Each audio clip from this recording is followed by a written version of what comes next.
Sea of Red, it's time for another Fireside Chat, the official podcast of Flames fans. It's go time.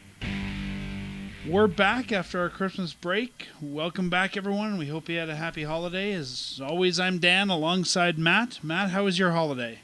Oh, fairly good. Got a late Christmas present with the Flames beating the Oilers, which is always good.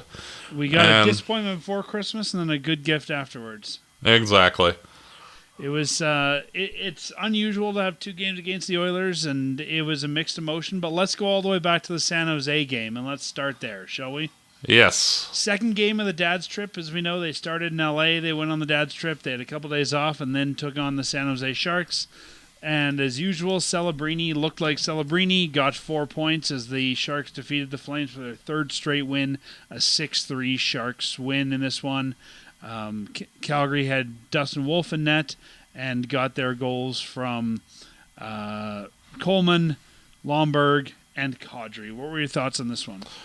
Oh, I thought the Flames played relatively well in the first period. Yes, they did give up 3 goals in the frame, but I felt that the game was fairly even. The second period didn't feature any scoring, and then the wheels kind of fell off the wagon. You could, even though the second period we didn't get any scoring, to me you could kind of feel, at least when I was watching it, that the Flames were losing their grip on the game. Yeah. Like, you know, I think that the Celebrini started to come on hard. You saw, I think, a lot more offense from the Sharks there, and it just felt like, I would say, halfway through this game, the Flames just stopped playing.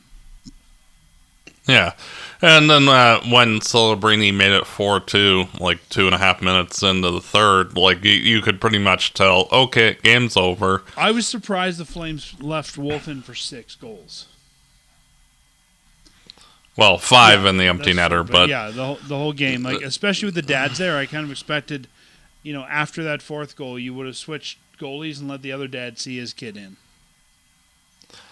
Well, honestly, it was a little too late, and I don't think that it would have, you know, like if they would have pulled him after 1, it might have made sense just to like, hey, wake up, guys. You know, you can't play this lax defensively, but yeah, things just went off the rails. At the beginning of the season about the fact that, you know, the Flames don't have an NHL defense this year, and I think this is one of the many games where that's been evident. Yeah. Actually, to be honest, the defense core, especially since both Kuznetsov and Brzustewicz have come up, I feel that the Flames' defense overall has improved markedly, and is that now actually one of the strengths of the organization.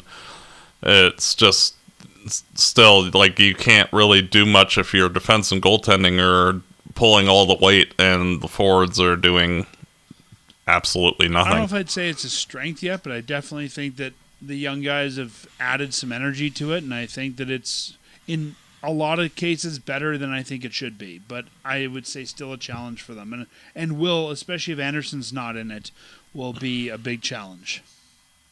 But we'll come back to that. After that, the Flames returned home and took on the Seattle Kraken on the 18th. This was a Flames win. Backlund scores twice. And battled for the win against the Kraken here. We again saw Wolf in net. Coronado broke the tie at 11-19, and Andersson has 3 assists, continuing to look like the amazing player we're seeing this year. Thoughts on this one? Well, one comment. Seattle is a terrible hockey team. The Flames basically were all over the Kraken throughout the contest. They fired 46 shots on net and only surrendered 23. It's hard for any team to, weather that kind of storm. And the Kraken did have a lead halfway through the third period, but the Flames wore them down and got 2 quick ones to take the lead, and then carried the game the rest of the way. After Vegas came into the league and how dominant their roster was right away, it surprises me that, you know, a couple years later, I guess the GMs figured out still how to optimize for that expansion draft, because Seattle has not really looked good since they came in. It's night and day between those two teams. Yeah, the GMs basically overreacted, especially like Florida giving Marcia so that way they wouldn't take a defensive prospect of theirs that never even panned out. And, like, teams realize that, it's actually not that big a deal if you just let, insert name of veteran here go and just get somebody else in the lineup, much like the Flames allowing Giordano to go there. So it looks like Seattle's going to be in the basement for a protracted period of time until they can actually get some star talent in their organization. Going back to this Seattle game, I don't think that the score and the stats tell the story. The Flames had 46 shots on goal. I don't think a lot of them were great shots, but I think this is Calgary looking like a mediocre team and Seattle just not. Like, I didn't think Calgary played a great game here. Yeah, it's just like Seattle was that bad where, like, Calgary ran over them, even though Calgary wasn't playing particularly great. And then the other expansion team came in on the 20th, and this was a game that when we were doing our predictions before Christmas, we weren't quite sure what to expect here and what we might or might not get from the Flames. They've struggled a lot with the Golden Knights. I was at this one against the Knights, and honestly, this looked much like how the game should have turned out, but with the two teams turned around. Like Vegas played much like how I expected Calgary to play, and Calgary played exactly the way Vegas normally plays against us. Vegas ended a point streak here. They had 8 points coming into this, and we saw Weegar and Zari get 3 assists each. Zari, we're starting to see turn things around a little bit. I was surprised by this score. Like, I thought if the Flames beat these guys, going to be by 1. I did not expect a 6-3 Flames win in any machination of what I could see this game being. Yeah, they thoroughly thumped them. Like, it was not even close. And with their backup goalie in net, Devin Cooley played this one. Yeah. And, Vegas had 37 shots, mostly in the third period. They had 21 shots in the third trying to find an equalizer, but Calgary just kept going. And, I was actually amazed with their performance. Like, they definitely elevated their game to take on the Knights in this one. It's another one of those, I think, examples, and we'll talk about that with the Edmonton home game as well, that when the Flames want to do this, they can. Yeah. We're seeing that they can elevate it when they need to. And then they had one, that was their last home game before Christmas, not last game before Christmas. They made a quick road trip up to Edmonton on the 23rd to take on the Edmonton Oilers. The Oilers wore their, whatever we want to call them, pseudo-retro jerseys here, and the Flames wore red in Edmonton, which was kind of a weird thing to see. Kind of interesting that we wore red in both Battle of Alberta games this week. That was about the only interesting thing about this game for the Flames, a 5-1 loss to the Oilers. And, I mean, this was, when I was watching this game, the Flames gave the Oilers way too many power plays and suffered because of it. This honestly reminded me of the first game of the season, where the Flames fell down very hard early, and Edmonton took their foot off the gas, and we were able to score 4 unanswered to get the win in the shootout. And this time, the Oilers learned from that mistake and didn't take their foot off the gas at any point.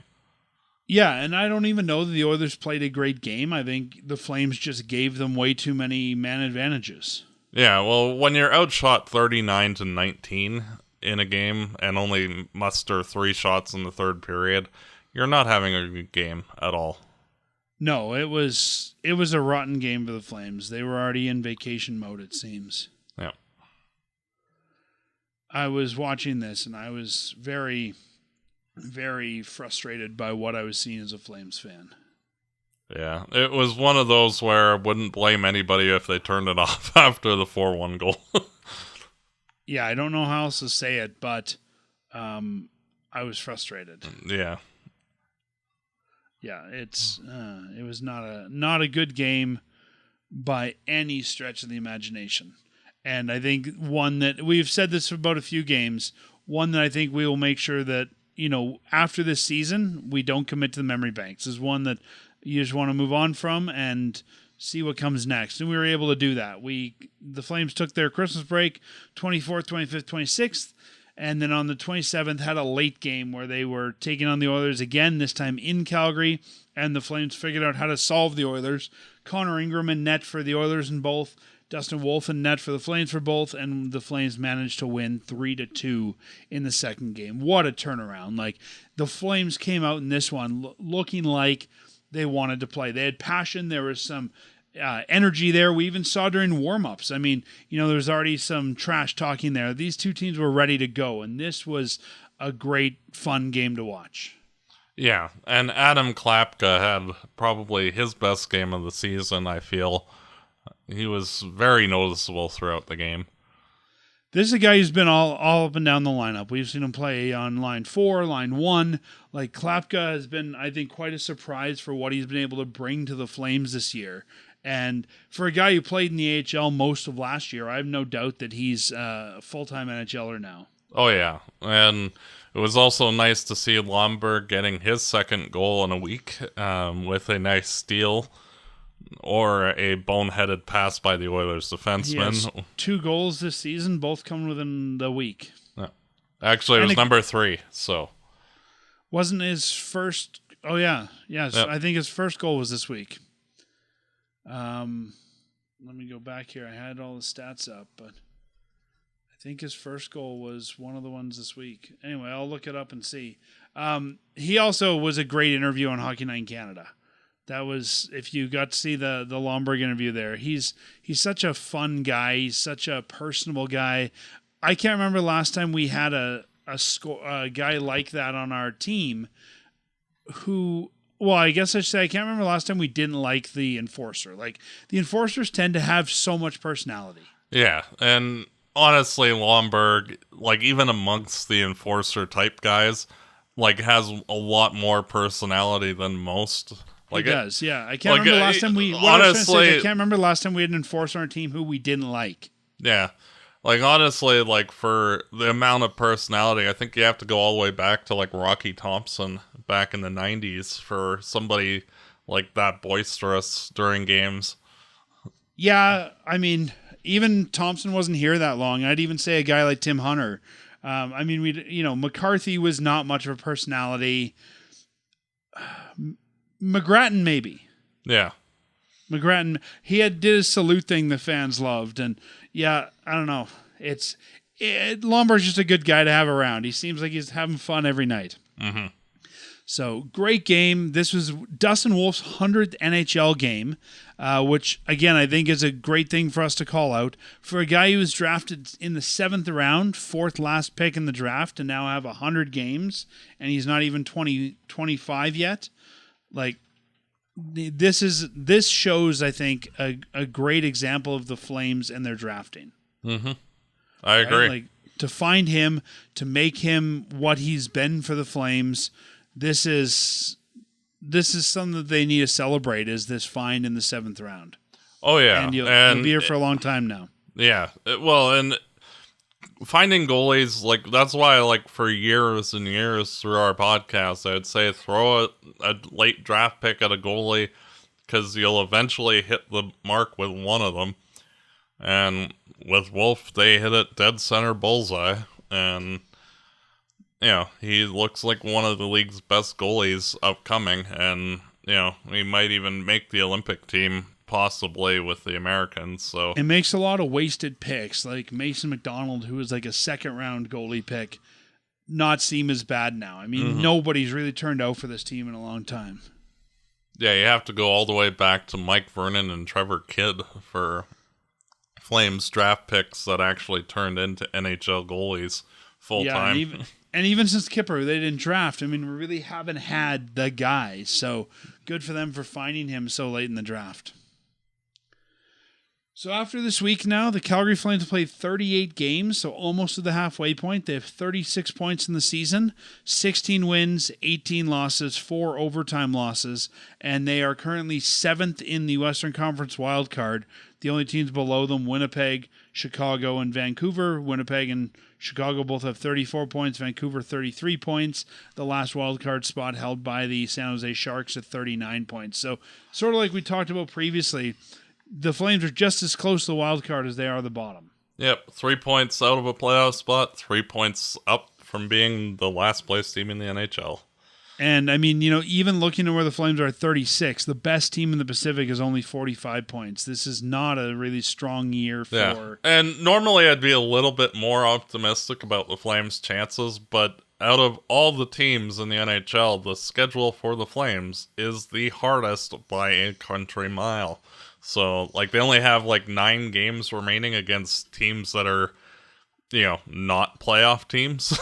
So, they're, it's not going to be easy for them to bounce back. We'll preview the January schedule later. I have a strong feeling, Matt, that I think the Olympic break is going to disrupt things for this team. I think very few guys in this team are going to go to the Olympics, and the rest... I think you're going to need some time afterwards to get things going again. I mean, that was a curse of the Flames for a long time with their bye week, and I imagine it's going to be exacerbated with almost a whole month. But before we get there, let's talk about Hunter Brzustewicz. He's been up now for 7 games this year. He has no points so far, has played, I would say, fairly well, mostly being paired with Joel Hanley on the third pair. I think he's looking good so far. I'm not sure I'd keep him in the NHL as a third pair guy. I still think there's some value to him being in the AHL. And I'm not convinced if you move Rasmus Andersson, he's ready to take those minutes yet that I think he'd have to take. I think he's coming along, but I still think that there's some development here. Do you think that Brzustewicz should be on the Flames for the rest of the year? Oh, for sure. And honestly, as he works his way up the lineup, especially if the Flames decide to move on from Andersson, that I could see him earning some of Andersson's playtime, if not replacing his spot on the lineup. Do you think he's ready for that many minutes? Yeah. It's one of those that what he has done thus far has shown that he's ready for the NHL full-time. And it's okay, kid, here, you're doing good with the limited amount. Let's give you a little bit more responsibility and see how you handle that. And, if he screws up with the added playtime, good, you're learning. And, this is what it takes to be a top 4 defenseman. And, that is realistically his destination, is to be a top 4 defenseman in this league. So, and if you look at the Flames as a rebuilding team, even if he does screw up with it, I mean, there's some benefit there to the Flames not getting the best defense. Yeah. Would you then pair him? Let's just say Andersson did go on a lineup and you're putting him in those minutes. Do you put him with Ball and just change that to so it's Ball, Brzustewicz, Kuznetsov, Weegar? Mm-hmm. Yeah. And let, Pahal and Hanley and everybody else figure out the final pairing, but yeah, I think that would be a perfectly good setup. If Bean returns, at any point he can go in the mix with Hanley and Pahal, but I think that's a good setup for the, rest of the season, and then evaluate, say Brzustewicz plays 30 games as a top 4 defenseman, assuming that Andersson gets traded towards the end of January, then you'll know can he handle being a top 4 defenseman? You can kind of pencil him in if that's a yes. And if not, then your potentiality of going and acquiring a top 4 defenseman through free agency or trade goes up in the offseason. Yeah, I can kind of see what you're saying. I mean, again, I think there's some benefit to putting him in the AHL and playing top minutes there. I think one of the things you got to look at is where Parekh might fit into this when he comes back. We'll talk about that a little bit later. I think that might be the thing that might force Brzustewicz back to the American League. I think if we're looking at it that this is a rebuilding year, I think it's good that that Brzustewicz is getting time. I just don't know I want to give him all of Andersson's time. And I think... Well, I think that you would not necessarily give him all of Andersson's time, like, right off the hop, but I think you would lean more on the Weegar-Kuznetsov pairing. I was going to say, I think I would flip Kuznetsov-Weegar to be my minute-munching pair. Move Ball and Brzustewicz, if you keep him here, to be almost your two pair. Yeah.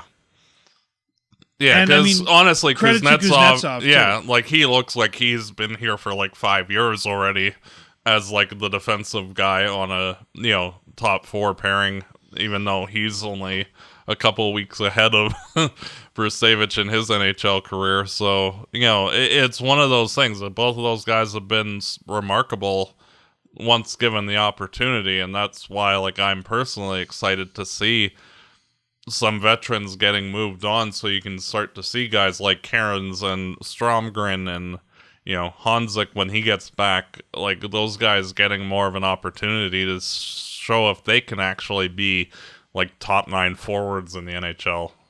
Yeah, for sure. Yeah, I think, I guess I would like to have seen in 7 games Brzustewicz on the scoreboard at least once, but looking back at the teams he's been playing against, he's had some tough minutes. And I mean, great to learn from, but yeah, I think this is definitely an experiment that you want to keep going with. I'm just not sold that he has to be here all year. And again, we'll talk about this when we talk about Parekh. I think there's more defensive spots than there are guys there's more guys than there are spots in the starting lineup right now. And I think as long as Brzustewicz is playing every night, keep him in the lineup. But if they're going to sit him or rotate him in and out, I'd send him down. Yeah. Well, and just to bring Parekh into the conversation, with how he's been playing at the World Juniors, I think that's been an interesting turn. Interesting from what respect? Well, he's somewhat struggled at the NHL level, and now that he's playing against his age group, he's been the best player on Team Canada. It doesn't surprise me. I mean, he looked amazing in the OHL. You and I said that he wasn't quite NHL ready. I expected him to flourish in this tournament. Yeah. What do you think the Flames should do? I mean, the thing I think they should do, they're unable to do, which is send him to the American League, right? He's too young to go down there. As much as it's not what fans want to hear, and seeing how he is tearing it up in the World Juniors, I think I would... I would say I think his best bet would be to play the rest of the year in the OHL. He's gonna play well there. He's not gonna be in and out of the lineup. I don't think he's looked all that great in the NHL this year. I would send him, if you can, down to the OHL, or at least give him a week in the AHL on a conditioning assignment, then send him down. Yes, you lose his service for the rest of the year, but I don't think you need it. And I'd pencil him in to start in the AHL next year. Yeah, and how would you say, development is not a linear process, and like he got a taste of the NHL and what it's like, which is good. It's just he's not ready. Let him go dominate the OHL and work on getting some bulk in the off season to so he can accept hits like he did and not get hurt.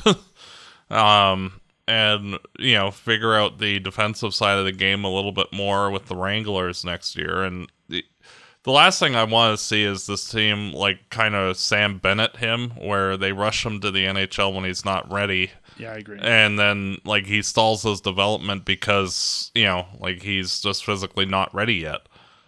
Yeah, and I mean, again, the Wranglers are a developmental organization, and they're there to develop players, and I think their coaches are probably in a better position to help him develop than maybe the Flames are. And the fact that we're seeing him, as I expected, dominate at the the World Junior level, I think shows that that's where he should be playing. Like, yes, he'll be the best guy. He probably won't get a lot out of that necessarily.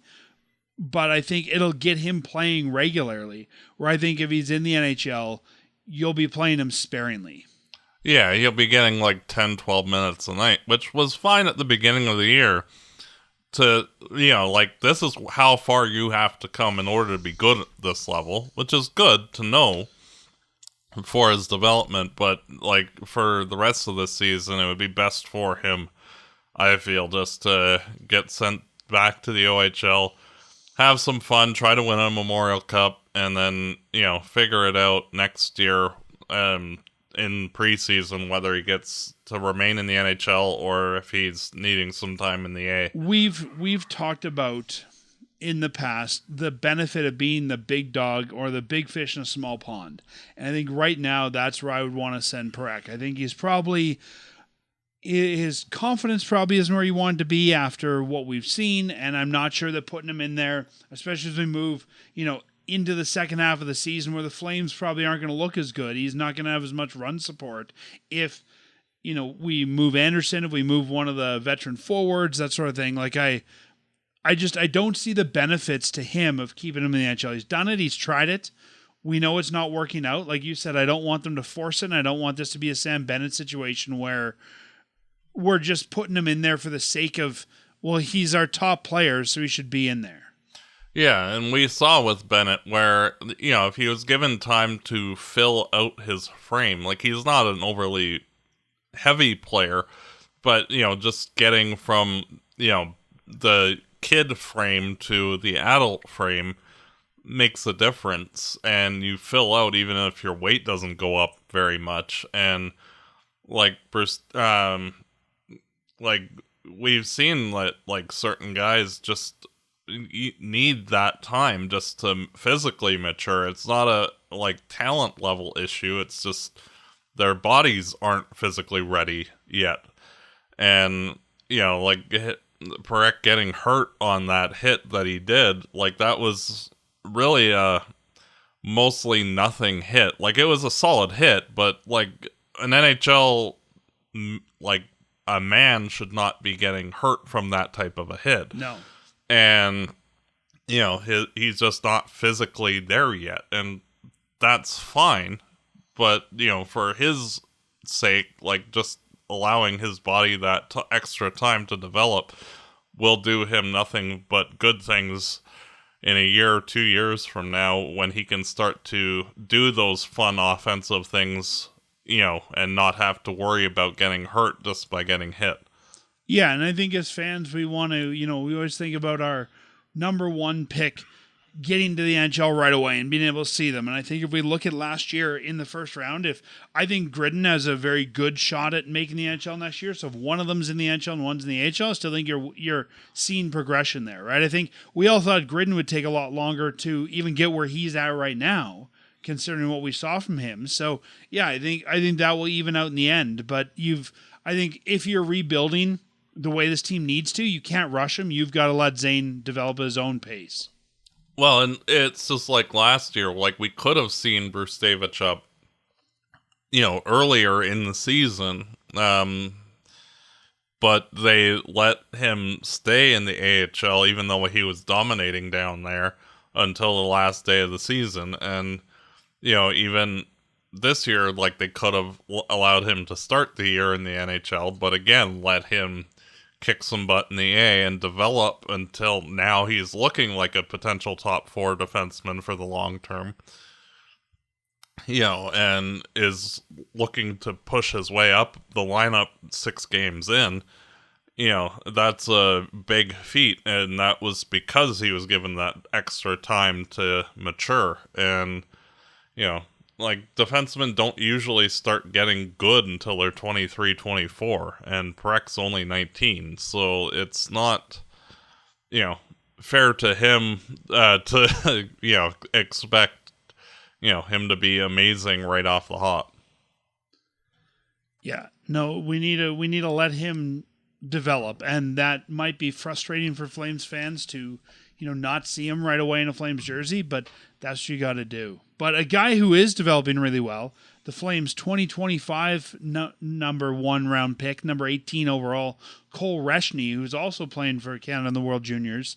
He's been playing for University of North Dakota in the NCAA this year after the last couple of years with Victoria of the WHL. 18 points in 16 games in the NCAA and 2 points in 2 games with the World Juniors. I'll be honest, I haven't been able to see Reshny a lot this year playing in the NCAA, but wow, I'm really liking what we're seeing from him so far in the World Juniors. Yeah, like his playmaking ability was excellent last year, and he has taken another step forward in his development, and his shot is not the hardest, but he can definitely be the good setup guy that can chip in. Like, I don't expect him at the NHL level to be more than like a 20 goal guy. I think he's going to be more of a two-way forward and playmaker than your sniper. Yeah, exactly. Like, I could see him being like a 20 goal, 50 assist guy more than like a 30 goal guy. Like, this is the guy who might set up, if the Flames bring in McKenna, this might be McKenna's setup man. Yeah. Think of like Alex Tanguay or Christian Huzelius type, where like it wasn't their job to score the goal; it was to here, Ginla, have some one-timers. Yeah, or even our general manager, right? I mean, that was what he was brought in to do for Iggy. Yep. So yeah, no, I'm liking what we see from Reshny. I wasn't sure how things would look for him going to the NCAA, but he's looking good, and I'm really liking what we're seeing in the World Juniors. I don't even know how to say it, but I would say that it looks like he's doing, like he's looking more mature this year. Maybe that's the best way to say it. I thought last year when we saw him at the under 18s, he looked like he was under 18. I mean, he looked like a guy who was still a child. And while he's, not a big guy at 5'11", I'm just seeing it looks like he has maybe it's better hockey sense this year. I don't know what it is, but he's just seems more mature. Yeah. And, thankfully last year, like, there were other players that were a little physically bigger that had a similar tool set to him. I'm thinking of, like, Braden Coots, who went to Vancouver. And it allowed Reshny to fall to the Flames. And I don't view Reshny as a particularly small player. Like, he's the same size as Seth Jarvis in Carolina. So, it's one of those that he could become that, good second line, playmaking center that this team needs. Hopefully, the Flames can also draft like another top end center just to allow him space on that second line to develop. I mean, I know that Reshny's not going to turn pro this year. I doubt he turns pro next year. We'll see. I hope they don't rush him up just because he's a center. Like, they need centers, but this is a guy I think will benefit from a lot of AHL time. Yeah, and like that's the importance of getting Frost last year, is that you can allow a guy like Reshny that extra time to fully mature by the time he's ready to come up. And if he pushes his way onto the team, say not next year but the year after, cool, awesome, great. But it's not urgent that he, by this date we need him to be in the NHL. Yeah, and so like we were talking about with Parekh, I think he's going to need some time to learn the game. I think he's a guy that you don't want to rush here and have like Sam Bennett where you're trying to force him in the lineup. I think Reshny's could be a good NHL player. I don't know yet. I think he has a possibility, but this is a guy that I would rather, I think especially on the forward side where the Flames have a lot of forwards, I think this is a guy I'd rather see play top AHL minutes than low-end NHL minutes for his development. Be the number 1 C for the Wranglers, the number 3 C for the Flames. And I think I think going from college is going to help with that too, because college you're playing younger and older guys, and I think we often see that college development can help a guy like this, and I'm hoping that we'll see that with Reshny as well. Let's talk about Andersson, shall we? Yeah. So Andersson was on Hockey Night in Canada. Interesting interview. If you haven't seen it, we encourage everyone to go look at it. He pretty much made it clear that he wants to be a Flame, but it takes 2 to tango. And from what Ryan Pike has reported, he and the Flames are on different pages financially. The rumored ask from Andersson's camp is more like the Jacob Chychrun deal, which is 8 years at about $9 million, and the Flames are supposedly more comfortable at 6 years, $7 million, which would be comparable to a Pionk type deal. overall, Matt, how are you taking like that interview and him saying he wants to be here? Did that surprise you? No. Me neither. And how do you say it? Like, as a Flames fan, like, I want Andersson to be here. The problem is that his age and where the Flames are at, it makes zero sense to keep him.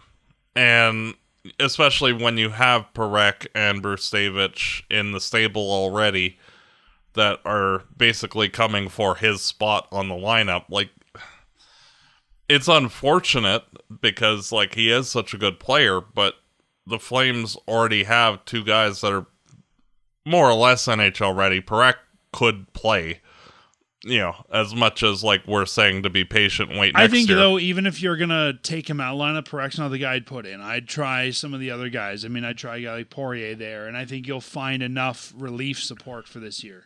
Oh, yeah. But, like, even, like, say, like, a year from now or 2 years from now, like, you're if you keep Andersson, like, all of a sudden on the right side, you have basically 3 top pairing defensemen and not enough minutes for the 3 top pairing defensemen. So you're going to end up stalling both Brzustewicz and Parekh out because Andersson's there. And it's tough because, you know, I like him. If the Flames were in a different spot, I'd want him here for 8 years and the $9 million would be fine. It's just for where the Flames are at, like, it doesn't make sense. And, like, this 6 years at $7 million, like, that is a good amount of money for a second pairing defenseman. Andersson is not playing like a second pairing defenseman. That 8 year at $9 million, that is for how he's playing, is a fair value. It's just, it really does not make sense with where this organization is and where the depth chart is to have him here for that long. Andersson took the team-friendly deal on the deal he's on right now. I mean, he's making $4.5 million. I can see where his camp would be saying, we took the team-friendly, now you got to pay us. Yeah, and you look at it and it looks like, oh, well, it's only $2 million a year difference, but over the term of the contract, like, it's a $30 million difference. Yeah. And like, that's a lot of money. Yeah, like more money than I'll ever see. Yeah, exactly. And like, it's one of those where, like, the $42 million for a second pairing defenseman, like, that's perfectly acceptable. And it's just, Andersson's not that, and the Flames, over the long term, don't need him. Because of the fact that you have both Brzustewicz and Parekh, who are looking to basically fill his spot on the lineup. And, you basically have your first pairing and your second pairing defenseman in the organization already. You need room for them to play. And if Andersson's blocking, then you're going to eventually have to trade one of them because, you can't let a guy like Parekh or Brzustewicz rot on your third pair. Yeah, we have to remember when we're talking about Andersson and trade value, he's 29. Like, he's probably as good as he's ever going to be right now. Yeah. And with how he's playing, like, realistically, the return will be the equivalent of 2 first-round picks and a good prospect. Like, likely, like, 2 good prospects. I think that depends if he's being traded as a rental or not. I think you can expect that if you can get him somewhere where he says he's going to sign. Yeah. I don't know you'll get that much as a rental. I would look at, like, other teams that have spent on big-name defensemen, and usually, like, you're dealing with a team that's picked somewhere between, like, 25th and 32nd. So you'll probably get, like, their first, plus, like, the first rounder that they just had, whomever that prospect is in the deal, and, something else. Yeah, I think if you're trading him to the West is so wonky this year that I don't know teams are going to want to give up as much as they might have in other years because you don't know if you're in or out of this thing. Yeah. Well, unless you're Dallas, Colorado, or Minnesota, and let's have an arms race. Yeah, and in that case, I think, again, if you're Dallas, Minnesota, or Colorado, like, if he's going in there and we're talking about where he fits in the lineup, I think he is the second pair defenseman for any of those teams if they were to re-sign. Yeah. I was talking to a friend this morning, and I said, what if he were to do an Olli Jokinen? What if you were to trade this guy away at the deadline, get the rental price, and then he comes back in the offseason and says, I want to do 4 or 5 years? That'd be hilarious, and I would be all for it. Like, as much as he's blocker, I would... Sure, I would, if Andersson wants to re-sign here after the trade deadline, and, this season and wants to come back, sure, awesome, welcome back, have fun. Did you have a good vacation for a couple months? That's right. Go live in Colorado for a couple months. We'll keep the number 4 stall for you because you'll be back in July. I don't think 8 years makes sense. That's 37 years old. He's going to be $9 million. I don't think he'll be anywhere near that worth in his 37-year-old season. I would be, and we talked about this before the season started, I think there's some scenarios where it makes sense to keep him here shorter term until guys like Brzustewicz and Parekh are ready, and I don't think they're quite there yet. What if he were to do something like a McDavid deal? What if he said, I'll stay for 2 more years? Well, yeah, obviously, yes, but, you'll have to see, what the term is. Realistically, even if we paid him $11 million for 2 years, sure, fine. The only downside is you will lose trade value in 2 years. He's not going to be worth anywhere near what he's worth now. No, I know. And that's why, I'm all for trading him now to get as many things as possible. It's just... Who do you think is the more valuable piece right now, Andersson or Coleman?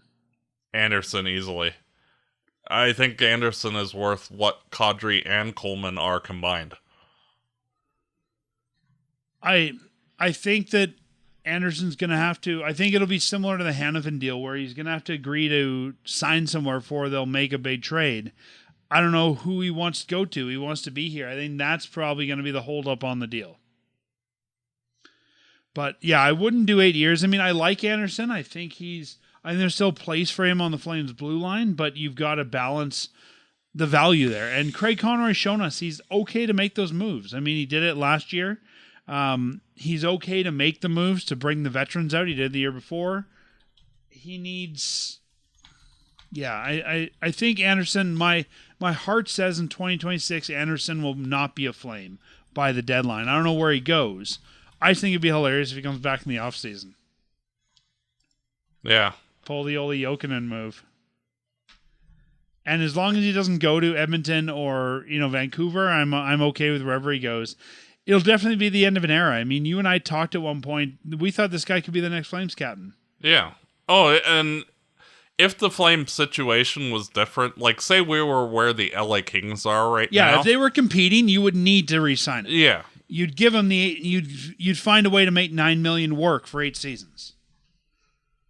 If that's what he wants, you'd have to do it. And it's an unfortunate... I mean, same thing with Coleman, right? I think you've talked about Coleman being dealt. We all like him, but it's an unfortunate, I think... Yeah, when you have Joel Farabee, in your lineup, you basically now have 2 of the same guy. It doesn't make sense to keep them both. So trade the older one for assets, and figure out how to fill out another hole in your lineup. And even if you say you get a first-round pick for Coleman, which should be possible, you could always flip that for a young, Frost-like center, to address an actual area of need in the organization.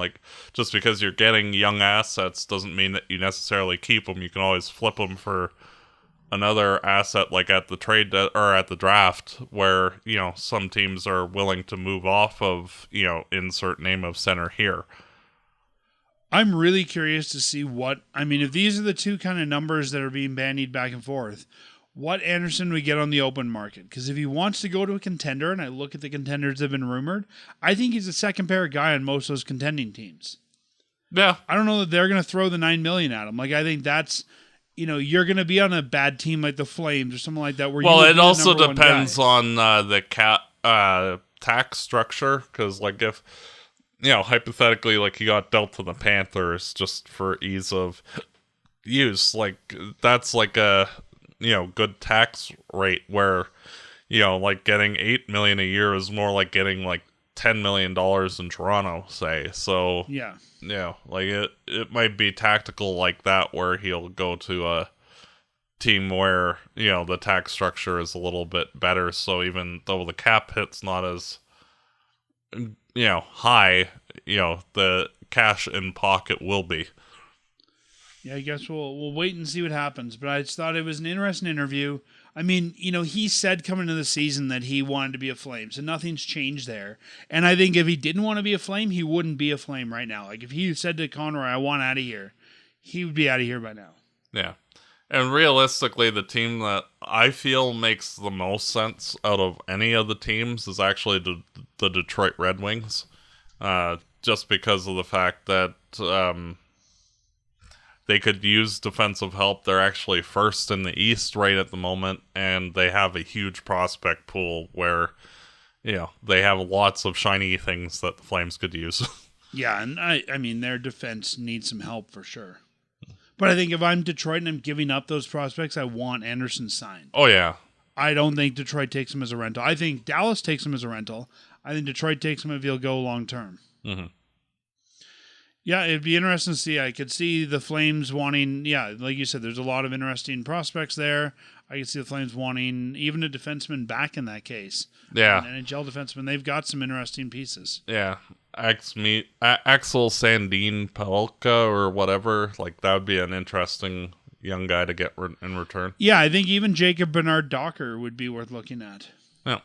Who's on their third pair right now. He's 25. I mean, is he necessarily a drop-in Andersson replacement? No, but I think he's a guy that would definitely fit into what the Flames are trying to do. Matt, not a lot to talk about over Christmas, as we knew there wouldn't be. Couple stories here, but let's look ahead to January for the Calgary Flames and their schedule. They play a lot of hockey in January. We talked earlier that the league shuts down in February for the most of the month, so these guys are playing almost every other day. They have one road trip, but mostly home, and even the road trip, not a bad road trip. On the 7th is Montreal and Boston back-to-back, then Pittsburgh. They go down to Columbus and Chicago, and then they're back pretty much for the rest of the month, except for one quick game in Minnesota. Starting the month of January, they will take on the Wild, then the Kraken. They should be able to win both those. Predators. The Predators. That's right. Sorry, I was looking at the bottom, not the top. The Predators, the Kraken should win both of those. Then they go on that road trip. The Islanders, the Devils, burning the one home game a year we get with those guys, getting the getting the Penguins and the Washington Capitals, again, burning our one home game there, the Ducks, the Sharks, and the Wild. So overall, not a terrible month, but... Well, even the 2 games before the Olympics, just to add them in as well, because it's the 2nd and 4th of February, it's against the Leafs and the Oilers. So, a decent mishmash of everybody, really. Yeah, I mean, I would say there's no really good team the Flames are coming up against this month. There are a few that are decent, but yeah, there's no, like, Dallas, Colorado. No, exactly. 14 games, 31 days, I would say, against middling teams, which is really what the Flames are right now, is a middling team. Well, and realistically, like, outside of a couple, like Columbus and Chicago, more or less, like, all of these teams are basically tied with each other in that same amalgamation group that is basically like 25 teams in the NHL. So, like, there's, a good couple weeks for anybody, or a bad couple weeks can knock you from like 5th down to 25th. Yeah. And I mean, assuming that no trades happen, because they might end up moving a guy like Andersson in January, but assuming they're running pretty much the same roster they are now, what do you think of the Flames January looks like results-wise? They got 6 games on the road, 8 games at home. Again, a pretty easy road trip, too. Yeah. Honestly, they need to go at least 10-6 if they want to stay alive in terms of a playoff push, so that's what I'll go with. Realistically, I think that they probably go like 7-9. I'm not counting overtime losses, like just they lose 9 games. Yeah. Whatever the points are, that's, who knows. Yeah, a lot of early games in January, like 5 p.m., 5:30, 5, 6:30, 1:30, and then 2 1. 1 o'clock. Yeah, 1 o'clock and a 1:30 matinee game. Yeah. Actually, like every Saturday game is a weird time. Like there's a 5 o'clock on a Saturday, 1:30, a 1 o'clock, and a 2 o'clock. Oh, yeah. Yeah. Yeah, I guess the only normal start time all month, if we look at 7 o'clock Calgary as a normal start time, is the Capitals on the 23rd. And New Jersey. Okay, yeah, you're right. Yeah, I don't know. There's a tough month for me to predict because the Flames are a middling team. We see them get some success and then lose that success. I mean, we've still got to get through a couple games in December here before we talk about January, but I don't know. Like, I'm thinking I think they'll be lucky to get to be 500 this month. Yeah. To win half their games. Like, there's games, again, we should beat Seattle. We didn't. We should beat Nashville. We probably won't. I guess if you're going to give up points, we have a lot of Eastern teams. The one game that we play, against each Eastern team in our barn. So if you're going to give up points, give them to the East. But I think even teams like, the Islanders are going to cause the Flames some struggles here. Yeah. And like you look at the month that we just had, including the 2 games, like I said at the beginning of the month that the Flames needed to go 9-4 to kind of get back into things. Right now they're 7-4. So, and lo and behold, like they're closing in on a playoff spot. So realistically, like they, are kind of like hitting the goals that they need to. It's just, they need to do better if they want to actually cross the Rubicon and hit 8th. And if my prediction is right that these guys slow down a little bit after the break, they're going to need to, I think, bank some points before the break. Yeah, like honestly, like if they're out of the playoffs by the break, they're not going to make the playoffs. Like, even though like this March is again like very much like January, where like there is a 5-game road trip where it's like Washington, the New York teams, and Detroit, and most of the rest of the games are at home. It's a lot tougher of a stretch of opponents. It is, and you're going to start seeing, I don't think it's going to take till trade deadline to get a bunch of deals done. I think you'll see a bunch of deals agreed to over the break, and I think coming back in February, the Flames might be playing some different-looking opponents there, and the Flames may even have a very different-looking lineup there, too. Well, and you look at, like, like if I'm a team wanting to acquire a player, like, I pretty much want to have my work done by January 15th, because that gives the team that's acquiring whomever, like 8-10 games before the Olympics. It gives them a couple of weeks during the Olympics if they're not going, which other than Andersson, they're not going. Maybe Wolf. We wouldn't trade him, so. No. But, and it gives them a couple of weeks to, like, get their family moved or whatever, situation that they're in sorted out, like, in terms of living for the remainder of that season. And then they have like the whole stretch drive of like 15-20 games to mesh with the team in time for the playoffs. So I feel like the trade deadline this year is going to feel a little earlier because of that. Like if I'm a buying team, I would want to get my homework done right away. Yeah. Like you said, moving them over the deadline, I think, helps their family acclimatize and all that, but also you get more time with the player, right? If you're giving up the assets, I think, especially in the West, if it's a Western team bringing them in, you're going to want to bring yourself out of that middling pack in the West as early as you can. So I think that makes some sense there. I would be surprised if Andersson's a Flame when the Flames return at the end of February on, February 26th in San Jose. Yeah. I think that the organization will have failed if he is, to be honest, by then. Because, realistically, he is the guy for this trade deadline.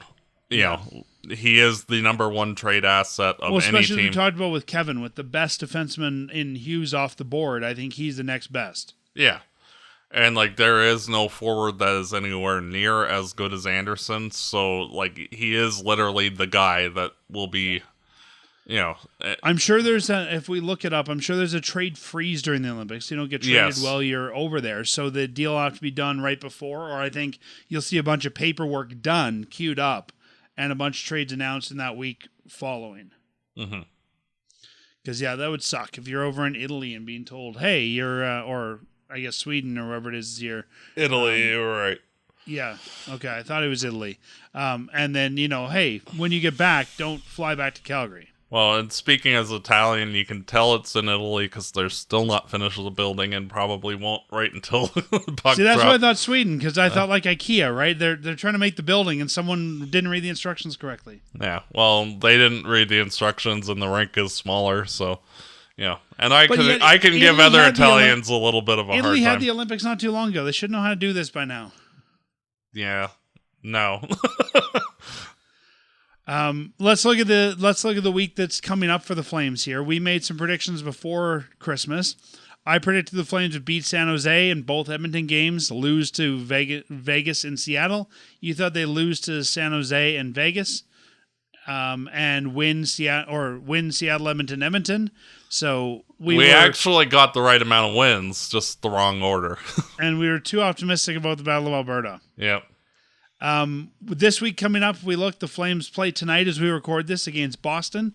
7:00 start on the 29th. The 31st is their New Year's Eve game. A 7:30 start. That always used to be Montreal, and this year it's the Philadelphia Flyers, the same team that we opened the season against this year. Then they've got the Nashville Predators on Saturday, a 5 p.m. start. Those are the three games that we will see in the next week here. What are you thinking for these three?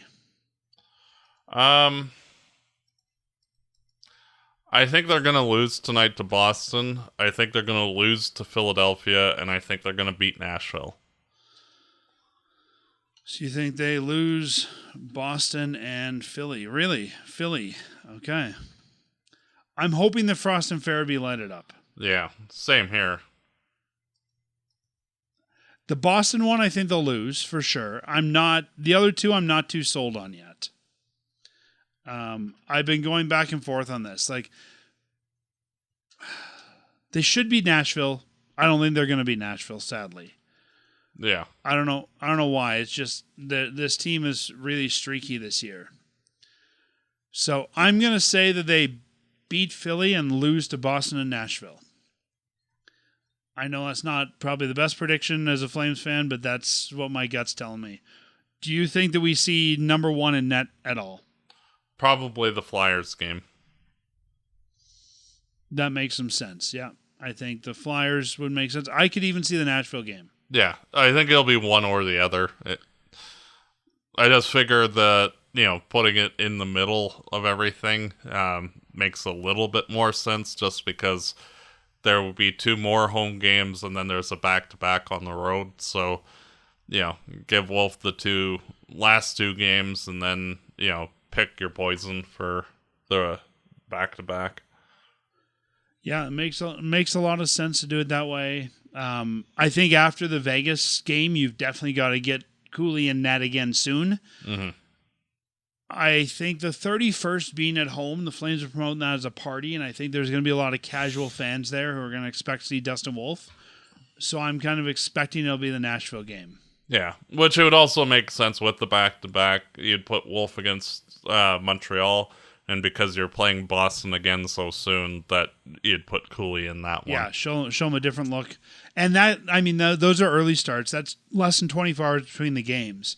So, yeah, I think Wolf should be ready after Christmas. If he sits out against Nashville, that means he's only got one game before the Montreal game. That gives him a bit of a rest as well. Mm-hmm.